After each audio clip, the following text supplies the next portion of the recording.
कहा यदि एक बेलन का पार्श्व पृष्ठीय क्षेत्रफल दिया हुआ है और उसकी ऊंचाई 5 cm है तो ज्ञात कीजिए आधार की त्रिज्या, माना बेलन का आधार का त्रिज्या और बेलन का आयतन। 2 क्वेश्चन किया। तो त्रिज्या नहीं है मालूम, ऊंचाई मालूम है, तो हम यहां से त्रिज्या निकाल लेंगे। बेलन का पार्श्व पृष्ठीय क्षेत्रफल दिया हुआ है ना, वो लिख देंगे, और सामने सूत्र लगाएंगे, क्रिया करेंगे ना, तो एक मान आपको आएगा, त्रिज्या मिल जाएगा। जैसे त्रिज्या मिलेगा एगो आपका, तो यहाँ से त्रिज्या मिल जाएगा, एगो आंसर हो जाएगा, बेलन का आयतन उसके बाद निकाल देंगे।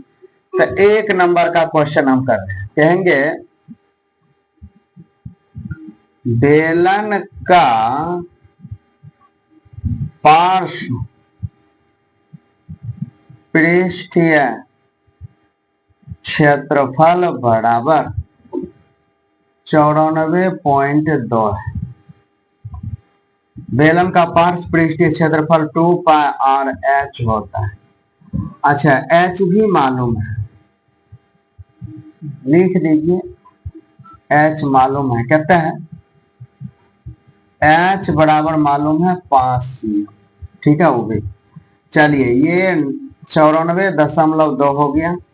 2 गुना पाई का मान दिया हुआ 3.14 गुना r का वैल्यू, r मालूम नहीं है, h मालूम है 5, बराबर में 94.2।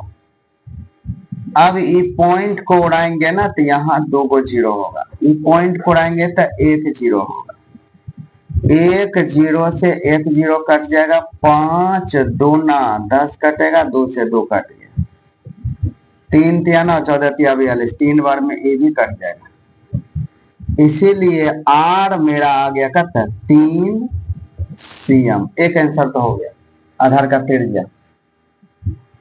अतः आधार की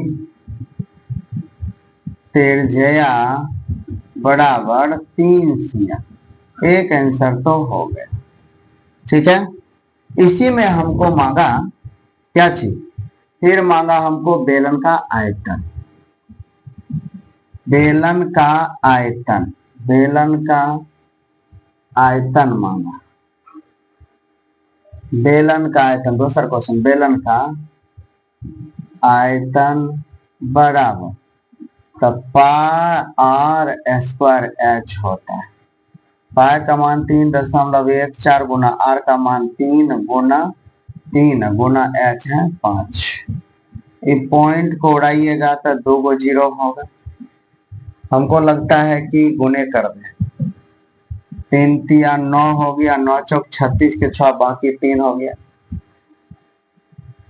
9 चौक 36 6 बाकी 3, 9 एकम 9 3 9 3 12 के 2 बाकी 1, और 9 तिया 27 1 28, अब गुना कर दीजिए 5/100।